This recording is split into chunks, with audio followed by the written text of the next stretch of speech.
This week on Movies, baby, Final Destination is back, and we could not be more excited. We've got your review of Final Destination Bloodlines coming up right now. It's coming at you right now, like a loosely tied down log truck. This is the 6th installment in the Final Destination film series following Final Destination 5 in 2011. They were ripping them out every 3 years from 2000 to 2011, and then they took a big hiatus. The franchise had dried up a little bit creatively, financially, and then they gave it a rest, but now they've brought it back thanks to directors Zach Lipovsky and Adam Stein. And I was looking at these guys, and I was like, how did they... Because they really haven't made a whole lot before this movie, which is, you know, even though it's been a while, it's IP, it's Warner Brothers. This is a big movie with a budget. They're best known for a 2018 sci-fi thriller called Freaks, which only made $350,000 at the worldwide box office, but then I think became a bit of a sleeper hit on Netflix, which got them a little reputation around town and got them this Final Destination meeting. But Joe, did you read this story about their Zoom meeting where they essentially won the job? Did you hear about this? No. So they were pitching the New Line, of course, which is, you know, owned by Warner Brothers, but is originally, you know, the house that Freddy Krueger built, has a big horror legacy, and you know, runs the Final Destination franchise. So they were pitching to New Line, and apparently New Line interviewed 200 directors for this job. And the way that these guys stood out, Zach and Adam, is they, through a series of like practical effects and like pre-film stuff, they like staged a big Final Destination like kill in the Zoom call without telling the New Line they were going to do it. So this is what happened. Listen to this. There was a burning fireplace behind them, like during the pitch, and they're doing the pitch. We're gonna bring it back bigger than ever, baby. It's gonna be so big, and they're writing, you know, Final Destination, and the S is a money sign, like James Cameron pitching for Aliens, all that stuff. And then as they wrap up the meeting, the fireplace behind them like exploded and set the mantle on fire, which they had like pre-filmed. It was like a green screen, I think. And then, but they're acting like it's real, and they're trying to like put out the fire. And then they put out the fire, and they sit back down, and then there's like a creaking sound, and a ceiling fan broke off, falls down, and decapitates the two guys, the two filmmakers. And then everyone knows, it's a big joke. But they staged this whole thing during a Zoom call, and that's what got them the job. I love it. Wow. Chutzpah. You got to have it, baby. So they directed the movie. It was written by Guy Busick and Laurie Evans Taylor based on a story developed by them and John Watts. The film stars Caitlin Santawana as a college student who inherits visions of a previous premonition that her grandmother had that averted a deadly structural failure in 1968. So she inherits that vision, and then through the logic of Final Destination, death is now coming for her and her family members, and they all have to avoid it. And of course, as it happens, Final Destination, they don't avoid it, and they all die in a series of grotesque and amazing kills. Joe, what do you think of Final Destination Bloodlines? I liked Final Destination's Bloodlines a lot, Brett. It was really fun. I liked it. So they did a new thing where they sort of made it about intergenerational, which was good. So basically, the Final Destinations 1 through 5 are sublimely the same, which is like very funny and strange. Like their plotting is exactly the same with very little like changes in how the dynamics of the movie works, and I love them for that. This one says let's open it up a smidgy so that if you evade death and you have children, then death will come for your bloodlines and come for your children and your whole families too. So that's very exciting, and I think that was a great twist on Final Destination and in a way to bring it into the future.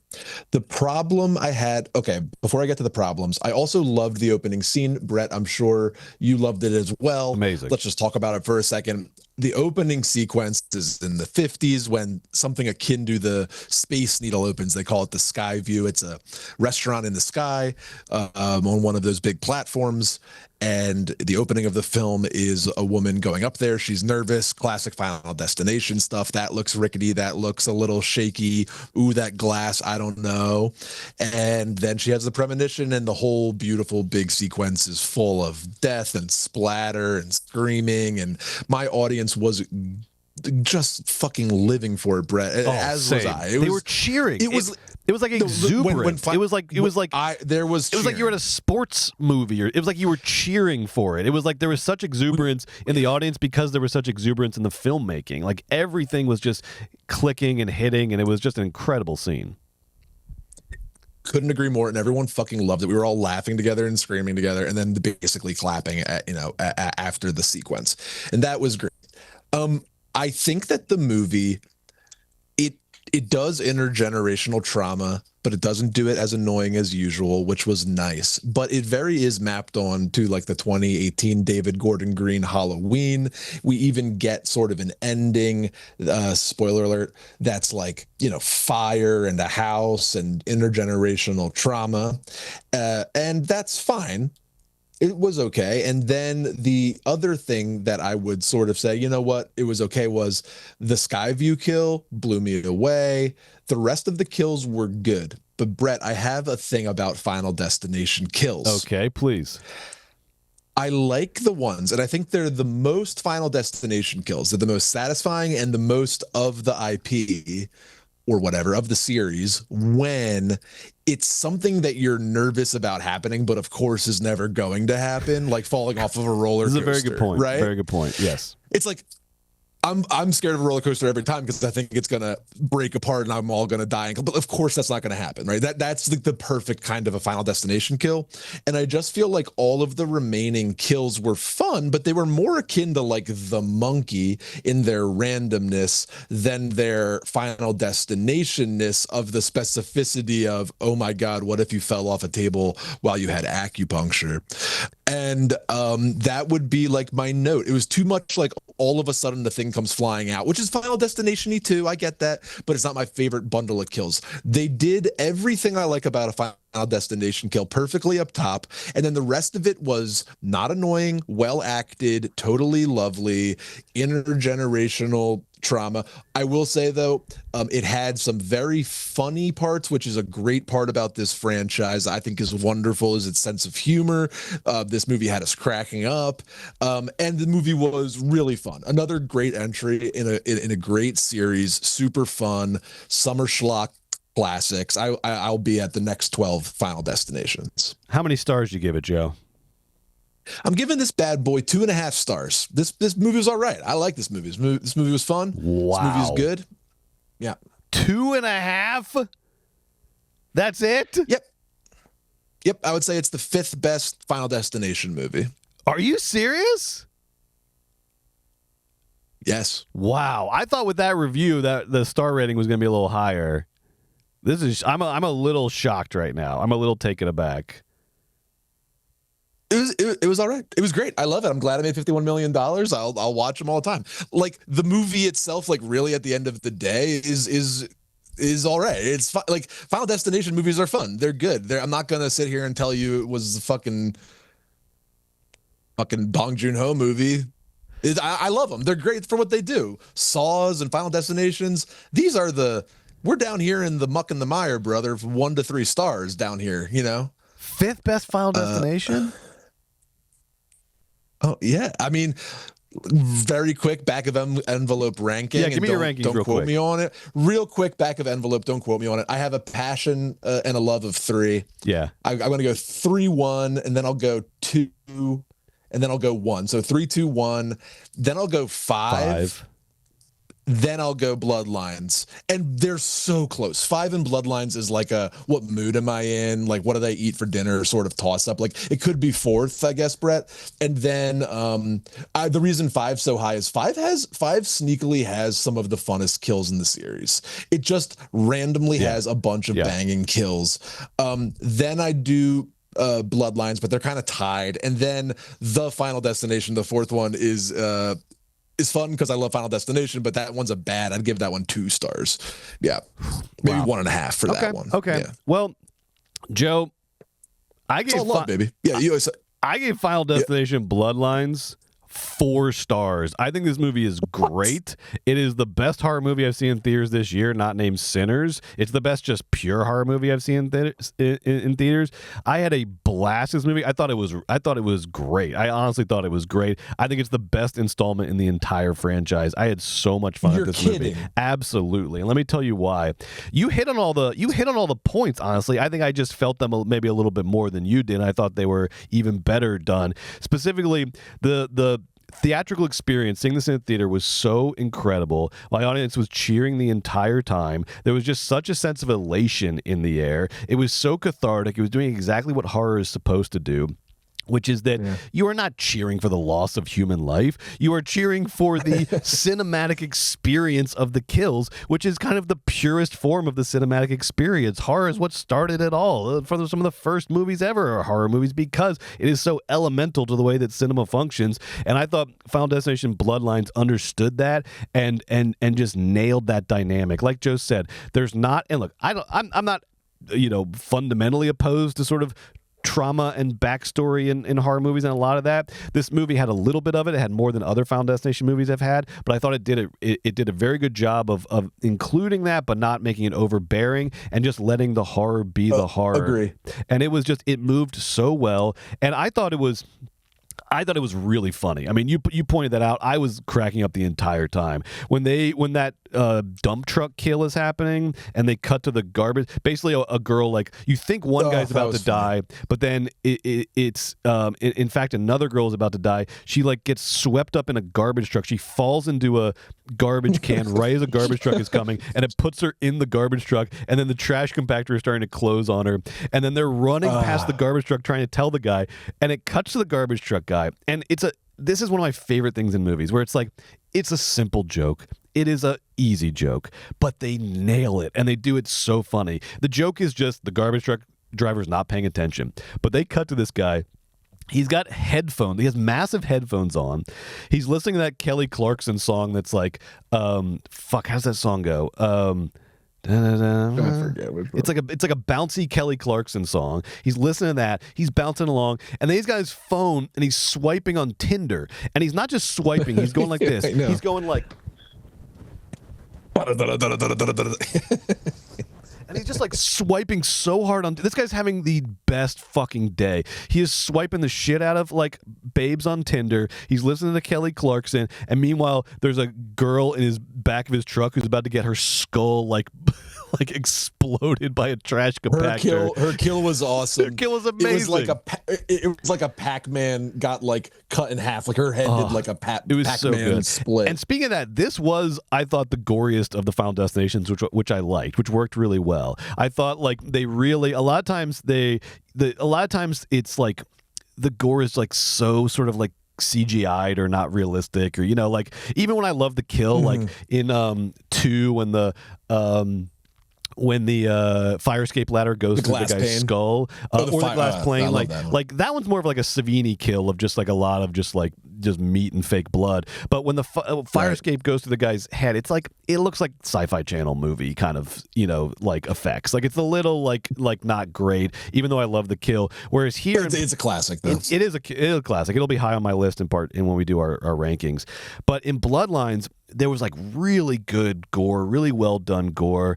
I agree with you. I hadn't really thought about that the kills are not as sort of like, this could happen to you. They're not as like everyday life as Final Destination normally does, but they were so lovingly done, and these directors committed to the bit so hard that I didn't really think of that. It didn't really strike me. It is a good point though. But then you still have a couple like the barbecue, the backyard barbecue was so good. And also just the fact that I love Final Destination so much because these characters witness the most grotesque things you've ever seen in your life. Like you watch your dad get his face ripped off by a lawnmower in your backyard at like a Sunday barbecue, and then you just have to like go on with your life. This movie, I loved it. And solve the mystery. You got to like beat death at its game. Yes. Death, underrated villain. And Brett, before we end the segment, lest we forget. Oh, I got more to say, baby. To the GOAT. R.I.P. to the GOAT. Thank R.I.P. you. to the great one. Well, here we go, Joe. R.I.P. Yeah.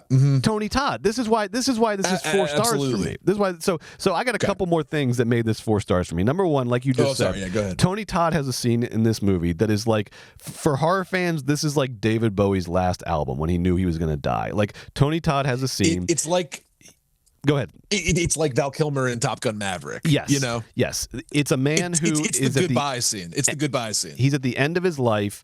He knows he's dying. You can tell he's very physically deteriorated, but holy shit, he has lost none of his fucking presence or the voice. Like, it is all there. The body is deteriorating, but like the man is there. And that scene I thought was so well done, was so moving. He gives basically this sort of like, you know, a little bit of like live your life to the fullest, but in a sort of horror movie way, you know, live your life to the fullest because like death is coming for us all sort of speech. And it was so moving, so well done. And I liked, you know, I liked those moments, and I liked, you know, the little bit of lore, because there was just a little more sort of character and narrative to this one than you normally get in Final Destination. And I thought it made the kills like sing. It made the kills sort of come alive a little bit more. Normally I like that it's just like, you know, just some nobody teenager that you're watching get like mutilated in a tanning bed. But like in this one, no, I felt like I knew the characters more than I ever knew the characters in a Final Destination movie, and I liked that it worked. I would not have thought that previously. That's true. I like that. I specifically loved the goth kid who works at the tattoo parlor. I thought he was such a throwback to old horror movies. He was such a throwback to like characters you would see in I Know What You Did Last Summer, in the original Final Destinations, like in the new metal, yes, exactly. 2004 guy in your suburb who never left, is nice but has a ton of tattoos and is fucked up, you know, that guy. I liked and I liked the like goofy bleach blonde hair brother who was like goofy but nice. He was such a throwback. Yeah. Their dynamics, this is what I'm talking about, Joe. There was something different about this movie. This is why I gave it 4 stars. There were little details. Their little buddy dynamic was so interesting. It was familiar but like better than it had ever been before in Final Destination. And that scene where he's in the tattoo parlor after his dad just got his face ripped off by a lawnmower, and he tattoos dad on his arm, and you realize that like you didn't know it before in the movie. You thought he was just sort of like, you know, rebellious son, hates his dad or is like annoyed by him, and then you realize that he's like adores his father and like idolizes him and like tattoos his name on his arm. This guy that just got his face ripped off. Like the mix of like horror and comedy and actual pathos was like at the highest level it's been in this franchise, I thought, which is why I gave it 4 stars. And then Brett, how that, and then the joke pays off brilliantly at the end of that beat, which I won't ruin, but there's a big laugh about that. So huge punchline. Those dynamics are nice. I you know what? You've made a good point. I think maybe I'll put it above 5 in my ranking because it really is more fleshed out. But I don't know if I'll put it at 3 stars. And here's why. Tell me, please. Maybe some horror person in the comments can save me with this one with the hell yeah, dude.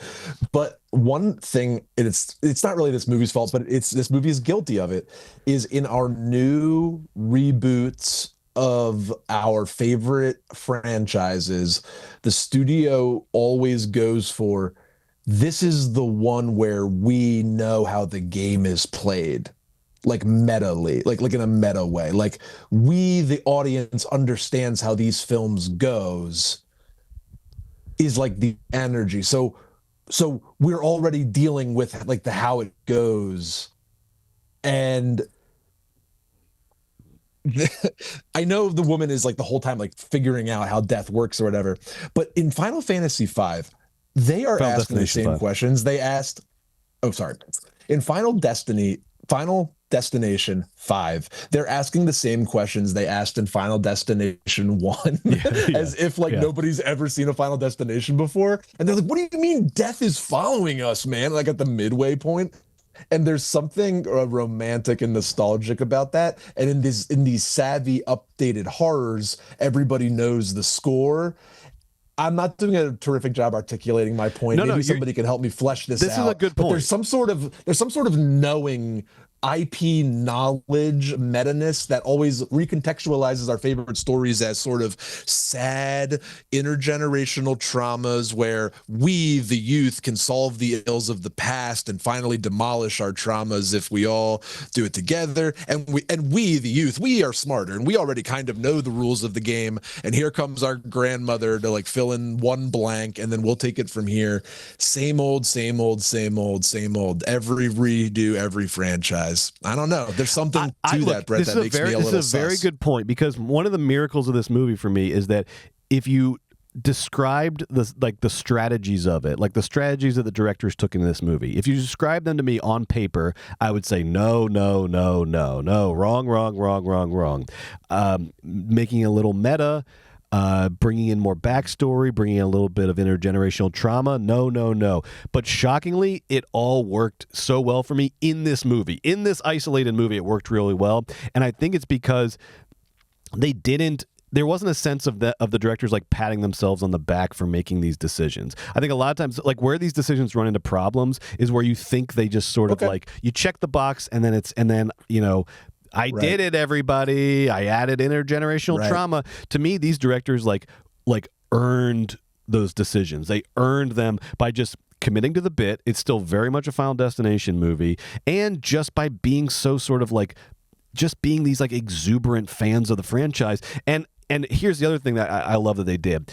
When we started to get the backstory and the trauma and all that, I was like, oh no, now they can't like kill these people with like weather, you know, with like you know, like with like a falling rock, because we know these people, we like them. They did not soften any of the kills, and they did not soften the classic ending of a Final Destination movie, which I won't give away if you haven't seen them. They stayed committed to the kills even as they were fleshing out the characters a little bit more. I thought it made for a really great. I just feel like it was Final Destination at the next level. And so even though I love the originals and it's maybe my favorite horror franchise of the 21st century, I thought this one was a fitting tribute to the franchise and also took it to levels that it hasn't been to before.